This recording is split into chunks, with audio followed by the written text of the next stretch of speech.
Hola, bienvenidos sean todos a nuestro primer encuentro síncrono correspondiente según la planificación para el día de hoy. Bienvenidos a un nuevo laxo académico.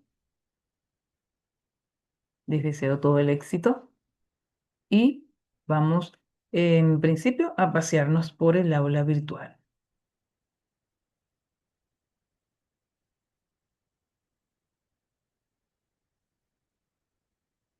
Fíjense, tenemos en nuestra aula, nuestra unidad curricular. Permítanme presentarme, mi nombre es Erika García. Los voy a acompañar en todo este trayecto académico. En lo que corresponde a la unidad curricular auditoría aplicada, ustedes van a tener dos evaluaciones. Un cuestionario en donde van a tener tres intentos y el sistema les va a tomar el de mayor puntaje y van a tener un caso práctico, el cual va a ser evaluado con un instrumento denominado rúbrica, en el que ustedes tienen que estar pendientes y visualizar, revisar los criterios de evaluación que se están solicitando para ver si su evaluación cumple con eso.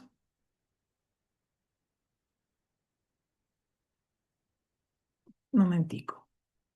En nuestro primer encuentro,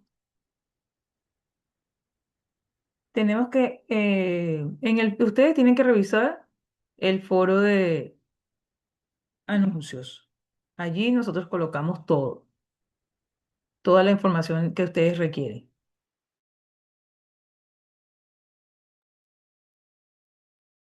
Y en principio nos corresponde hablar un poco de la planificación financiera del proceso de auditoría. La auditoría es un proceso sistematizado, un proceso muy bonito,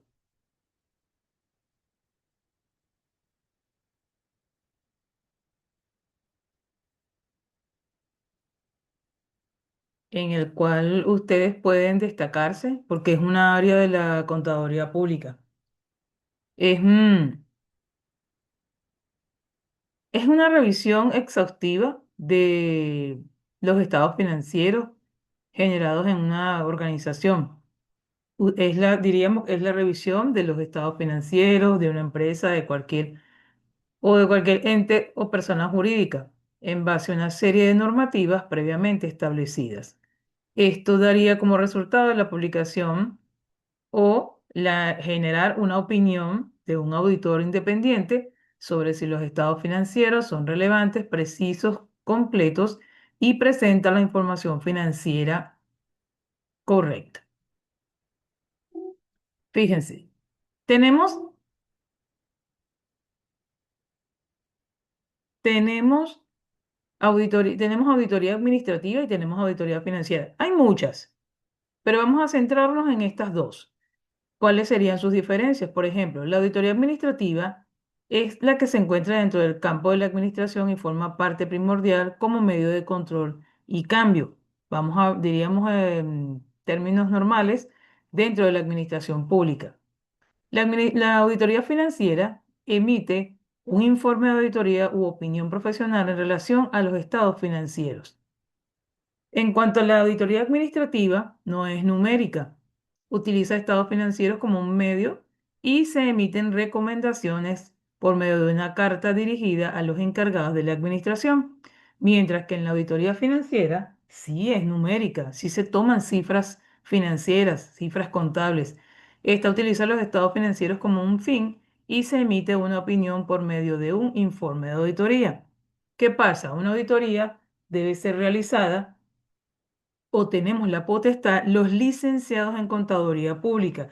Esto no quiere decir que no salgan egresados técnicos superiores en contaduría pública, tengan el conocimiento, pero para ustedes poder estampar su firma, tienen que ser licenciados en contaduría pública, egresados de cualquier universidad, pero con el título de licenciado, y deben estar debidamente inscritos en el colegio respectivo de la jurisdicción. Es decir, por ejemplo, yo me gradué en la Universidad de Carabobo, de aquí del estado de Aragua, y yo estoy inscrita en el Colegio de Contadores Públicos del estado de Aragua. El colegio, al realizar esa inscripción, esa colegiatura, me hace, me otorga un CPC, que quiere decir contador público colegiado, un número para nosotros poder ejercer y estampar nuestra firma en un papel de seguridad, porque ustedes tienen que tener claro que no pueden, como auditores, no pueden estampar su firma en papel blanco. Esto genera sanciones. Nosotros tenemos la ley del ejercicio de la contaduría pública. Ya en el mes de septiembre estamos próximos hasta el aniversario otra vez. En esa ley se establecen todos los lineamientos y normativas que nosotros como contadores públicos y auditores debemos desarrollar. Y lo que no es, lo que esté allí que nosotros no cumplamos, pues podemos ser sancionados. Incluso en la junta directiva de cada colegio federado tenemos el tribunal disciplinario. Entonces, cuando un contador público incumple o infringe nuestra normativa, es llevado a ese tribunal disciplinario, por lo cual deben estar atentos a trabajar con ética, con transparencia y con honestidad. Esos son, vamos a decir, valores que identifican a un contador público. Trabajar con ética profesional. La Federación de Colegios de Contadores Públicos y el IASB, que es el organismo internacional, se encarga de generar todas las normativas que nosotros debemos cumplir, a la cual nosotros nos tenemos que alinear a la hora de ejercer nuestra profesión, sea de manera independiente o sea de manera dependiente. Entonces, hay que estar atentos, documentarse, actualizarse constantemente en toda, fíjense, nuestra profesión es cambiante. Tenemos que estar actualizados en materia laboral, en materia financiera, en materia tributaria y en otras, en cualquier otra área. ¿Por qué? Son muchas vertientes, muchas aristas y muchos elementos que tenemos que tomar en cuenta. En cuanto a la auditoría, tenemos que tener presente, ustedes están en una organización, ¿ok? En una empresa. En esa empresa, el deber ser es que existan tres contadores para ejercer distintas funciones. Van a tener al contador público interno. Ese es el contador de la empresa, el que lleva toda la parte contable, financiera, el que genera los estados financieros, lo cual esa información es responsabilidad de la gerencia y tienen el contador público que es auditor. Cuando la empresa solicita un proceso de auditoría, tiene que solicitar ese servicio a una firma de auditoría externa o a un contador público externo que no tenga nada que ver con la empresa, porque así se evitan sesgos profesionales y se evita esa vinculación, porque tampoco puede ser familiar de algún directivo de la empresa. Tiene que estar aislado totalmente de nexos familiares. Y, por ejemplo, cuando las empresas, las organizaciones ven que tienen bajo el capital y deciden aumentar el capital, también tienen que solicitar los servicios de un contador externo. Además, si la empresa es compañía anónima, debe tener un comisario que ejerza sus funciones. Este también es un contador público externo de la empresa, porque no, el contador interno que se tenga en la organización no puede desempeñar todas esas funciones. Cada quien tiene su función. Entonces, esos tienen que tenerlo en cuenta a la hora de prestar sus servicios en una organización. Por otra parte, déjenme buscar por aquí.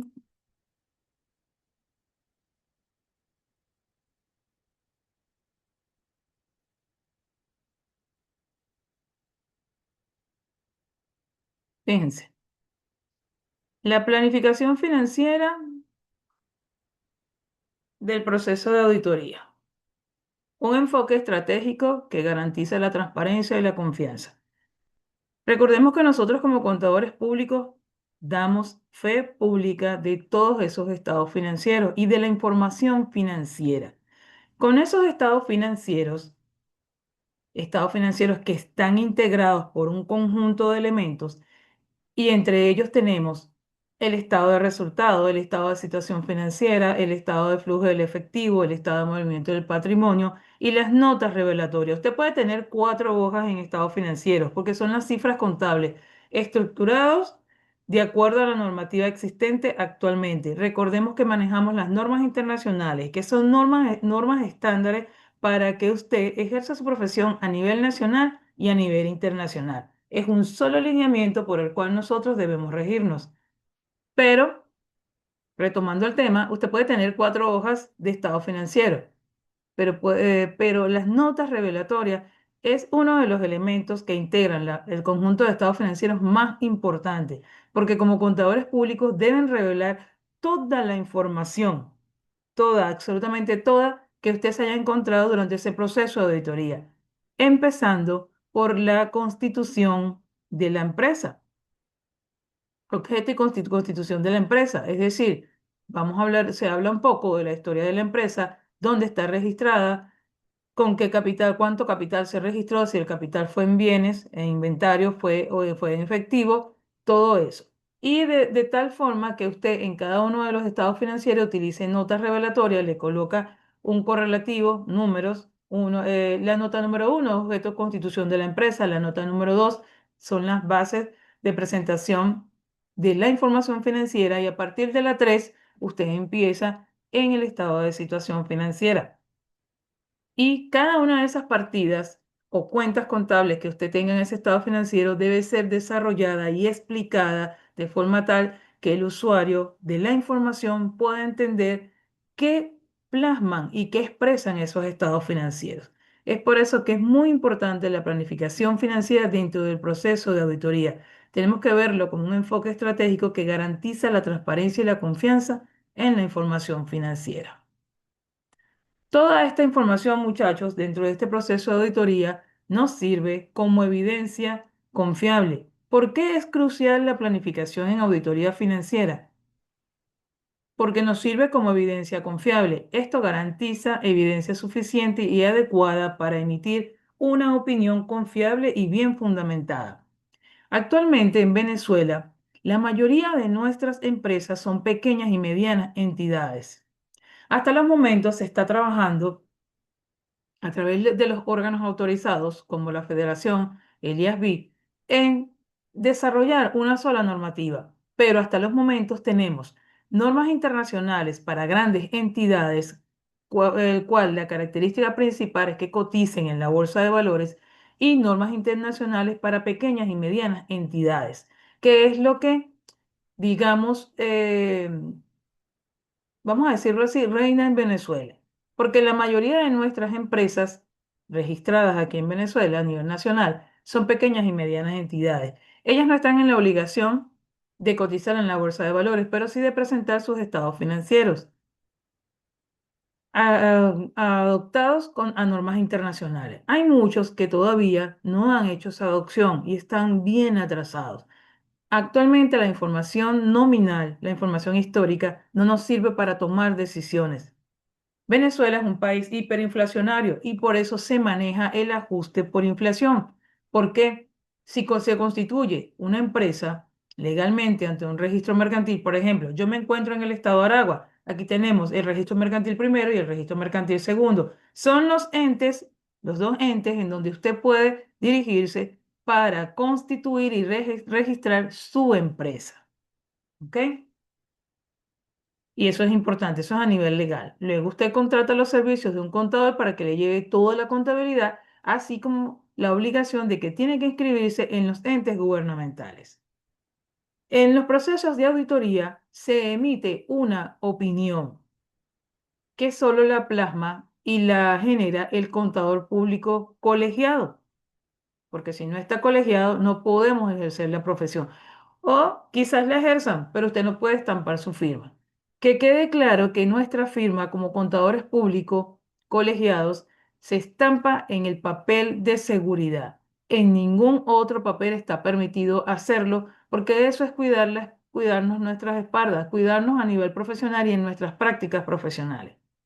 Entonces, ¿por qué es importante la planificación? Ya les comenté por la evidencia confiable, por la optimización de los recursos.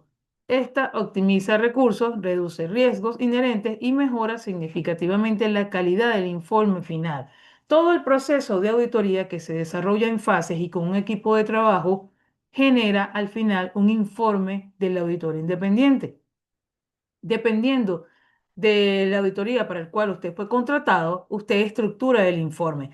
tenemos la mala costumbre de llamarlos formatos y se denominan estructuras. Y para cada empresa es distinto, porque una empresa de servicio no es igual a una empresa manufacturera, a una empresa que compra y vende bienes. Son totalmente distintas, tienen actividades económicas distintas. Por lo tanto, el proceso de auditoría se lleva a cabo de distinta manera.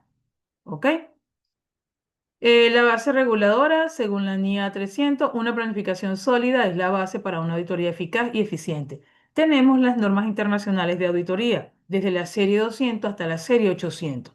En Venezuela, generalmente se aplica la NIA 700 cuando la empresa tiene adoptado y ya se maneja bajo normas internacionales, bajo estándares internacionales, y tenemos la NIA 705 para aquellas empresas que todavía no la han adoptado. Esta NIA 705, norma internacional 705, tiene la particularidad de que se pueden generar varios tipos de opiniones: opinión con salvedad, opinión sin salvedad, denegación de la opinión y opinión modificada.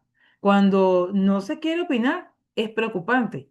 Antes de no desarrollar y plasmar una opinión, es preferible no aceptar el trabajo, porque esto indica que no es la auditoría en esa organización para la cual usted fue contratada es impracticable. Es decir, algunos elementos que pueden jugar a esto es que no le entregan la información que usted necesita, que usted solicita.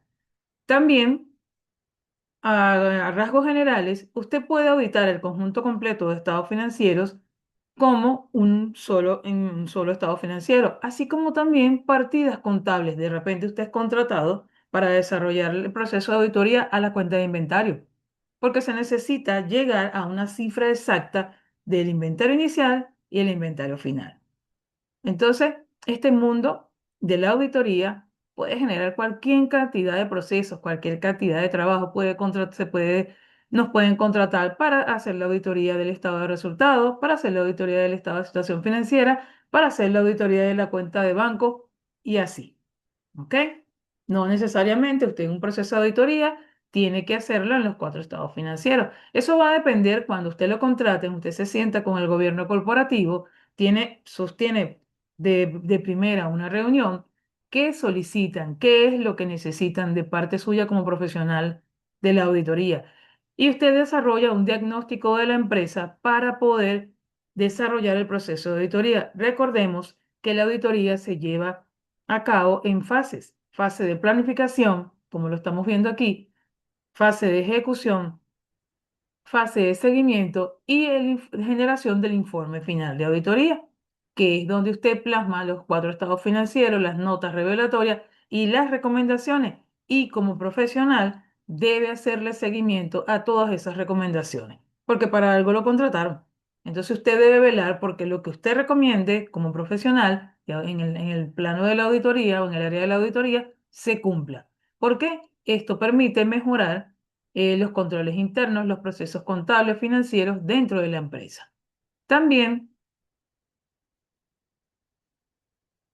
tiene que tener en cuenta las normas internacionales de auditoría. ¿Cuál es la estructura que más se adapta a ese proceso de auditoría que usted está llevando a cabo? Fíjense, NIAs claves para la planificación. Esto es un valor agregado que ustedes tienen en esta síncrona, porque ustedes van a poder ubicar para el cual fueron contratados y cuál informe es el que ustedes deben desarrollar. Las normas internacionales de auditoría son fundamentales en la planificación, estableciendo los marcos para un proceso riguroso y efectivo. Una auditoría es realizar un examen exhaustivo de los estados financieros o de las partidas contables con la finalidad de concretar, sincerar las cifras financieras y que sean exactas. Tenemos la norma internacional 300. Ella trata la planeación de la auditoría de los estados financieros. Tenemos la 315, identificación y evaluación de riesgos de error material. Tenemos la 320, materialidad en la planeación y ejecución de la auditoría. Y tenemos la 330. Fíjense, aquí estamos desarrollando en el proceso de planificación de una auditoría la serie 300. La 300, la 315, la 320 y la 330, que son las respuestas del auditor a los riesgos evaluados, encajan efectivamente, eficaz y efectivo dentro del proceso de planificación. son las guías que usted debe tener a la mano a la hora de desarrollar un proceso de planificación para llevar a cabo una auditoría.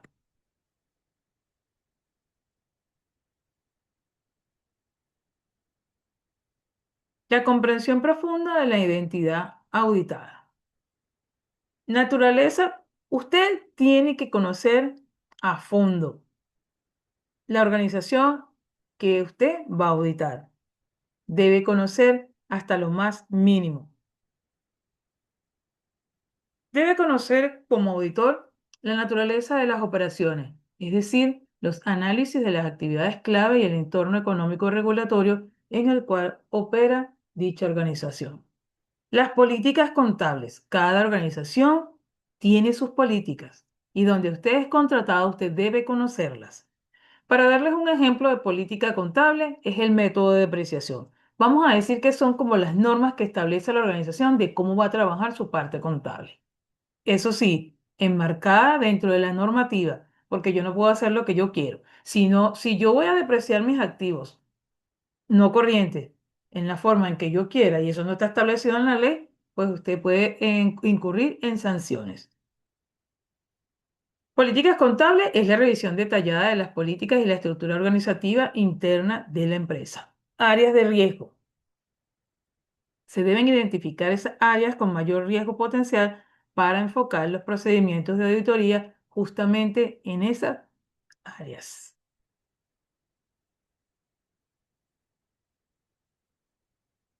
Fíjense, la evaluación de riesgo y definición de materialidad. Identificación de los riesgos. Detección temprana de posibles errores materiales en los estados financieros.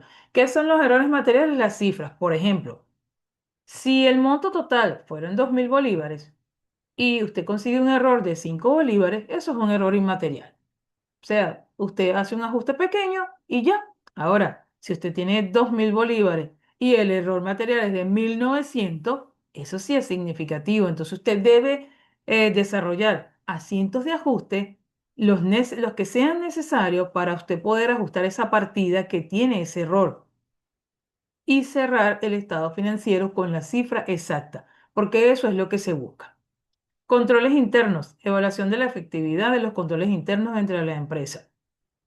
Todo en esta vida se maneja con manuales, procedimientos y en el caso de la auditoría, controles internos. Si la organización no lleva controles internos adecuados en los distintos departamentos, cuyo objetivo final es que se logren las metas establecidas por cada departamento, esa organización está mal. Y allí entra usted como auditor para recomendar la forma en que pueden desarrollarse los distintos controles internos en las distintas áreas y departamentos que integren esa organización. Cálculo de la materialidad. Esto es determinar los umbrales significativos que guiarán la auditoría. Estrategias y programas de auditoría. El plan de acción. Eso quiere decir que usted con su equipo de trabajo, porque la auditoría no la hace una sola persona, usted tiene que contar con su equipo de trabajo. ¿Ok? Y sentarse y desarrollar un plan estratégico para llevar a cabo ese proceso de auditoría. La estrategia, esto les proporciona una visión general, define el alcance, el tiempo estimado y la dirección hacia dónde va esa auditoría, en cuánto tiempo usted la va a realizar. El alcance es si usted va a desarrollar la auditoría en los cuatro estados financieros o en uno solo o en una partida contable. Usted tiene que establecer eso en la oferta de servicios que usted le va a entregar a la directiva de la empresa, al gobierno corporativo, porque usted se va a sentar a sostener una reunión con ellos y va a hablar acerca del trabajo que usted va a desarrollar, el trabajo que usted ofrece según lo que le estén solicitando y el alcance de su trabajo. Y debe dejar plasmado en esa oferta de servicio, por ejemplo, si fui contratada para auditar solo las cuentas por cobrar y luego me dicen que si puedo auditar el banco, todo lo demás fuera de esa oferta de servicio genera honorarios. La oferta de servicio tiene sus honorarios, pero tiene el alcance. Todo lo que esté fuera de ese alcance que usted plasmó en esa oferta de servicio genera más honorarios. El programa es detallar los procedimientos específicos que se van a ejecutar, adaptados a los riesgos y a su vez identificando las prioridades o las partidas que usted debe auditar de manera urgente. Recursos y cronogramas. Asegurar la asignación eficiente de los recursos y un cronograma ajustado a las necesidades y complejidades. Es decir, se sienta con su equipo de trabajo, desarrolla su planificación, su programa de auditoría, su cronograma y detalla el tiempo que va a utilizar en cada uno de los procesos. En los procesos de auditoría, usted tiene que tener pruebas de control interno y pruebas sustantivas. Pruebas de control interno verifican el diseño y el funcionamiento efectivo de los controles internos de la entidad. Pruebas sustantivas validan las transacciones y saldos contables para detectar posibles errores materiales. Por ejemplo, si usted se encuentra desarrollando la cuenta de banco y suponga que estamos en el 2026, al 31/12/2025 en el estado financiero final, luego de haber desarrollado y hecho y elaborado la declaración de impuestos sobre la renta, se generan los estados financieros. Entonces, en el estado de situación financiera, la cuenta de banco está con un saldo de 100 bolívares. Usted tiene que revisar todos los movimientos del banco, entradas y salidas, cheques, depósitos, cheques en tránsito, depósitos en tránsito, todo. Hacer la conciliación bancaria que de hecho debe ser mensual. Usted tiene que cuadrar su conciliación con su estado de cuenta del banco y su estado de cuenta de la empresa y tienen que estar conciliados mensualmente y de esa forma usted llega al 31 de diciembre con un saldo exacto de la cuenta de banco. Pero todas esas cosas, esos papeles de trabajo deben ser revisados para poder llegar a ese resultado que está allí en ese estado financiero. Combinación estratégica. La integración de ambas pruebas permite obtener evidencia suficiente y adecuada para usted poder emitir su opinión. Documentación registrada esencial en la planificación. Registro exhaustivo. Documentar la estrategia, el programa y la evaluación de riesgos. Evidenciar las decisiones. Aporte con claridad sobre las decisiones tomadas y la justificación de los procedimientos aplicados. Facilita el control. Esto promueve la supervisión, revisión y el cumplimiento normativo durante todo el proceso de auditoría. Estos son elementos importantes que como auditores deben tomar en cuenta. La planificación como proceso continuo y adaptable. Primero, actualización constante. No es una fase fija, se ajusta y se actualiza según los hallazgos y eventos encontrados durante la auditoría. Participación del equipo, involucrar a todo el equipo clave para aprovechar la experiencia que tienen ellos y el conocimiento colectivo. Capacidad de respuesta. Esto es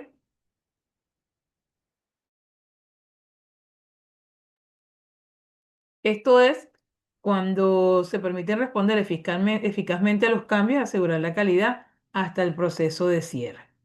Muchas veces nos encontramos con colaboradores, por ejemplo, en recursos humanos, usted les va a hacer una pregunta, ¿cómo pagan la nómina? ¿Cuánto pagan? ¿Cuáles son los cargos? La descripción de funciones, descripciones del cargo, y muchas veces no le dan esa información. Y ya para ir finalizando, la planificación financiera es pilar de una auditoría fundamental para el desarrollo y proceso de una auditoría exitosa. Debemos tomar en cuenta, una planificación rigurosa reduce los riesgos, optimiza los recursos y mejora significativamente los resultados de la auditoría. El estricto cumplimiento de las normas internacionales de auditoría garantiza confianza, transparencia y credibilidad en el mercado. Invertir en una planificación detallada es clave para maximizar el valor y la calidad de cada auditoría.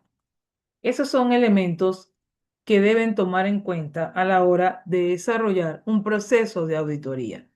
La auditoría tiene muchas vertientes y, como siempre le digo en todas mis clases, ser contador público tiene muchas áreas en las cuales usted se puede desempeñar en el mercado laboral y cada día surgen más.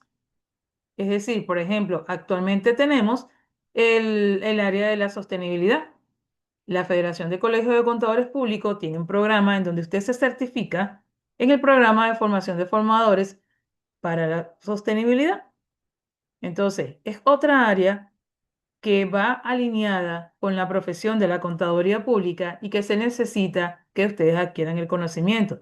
Tenemos agentes aduanales que son contadores públicos. Tenemos, tenemos muchas áreas. Es muy versátil nuestra profesión.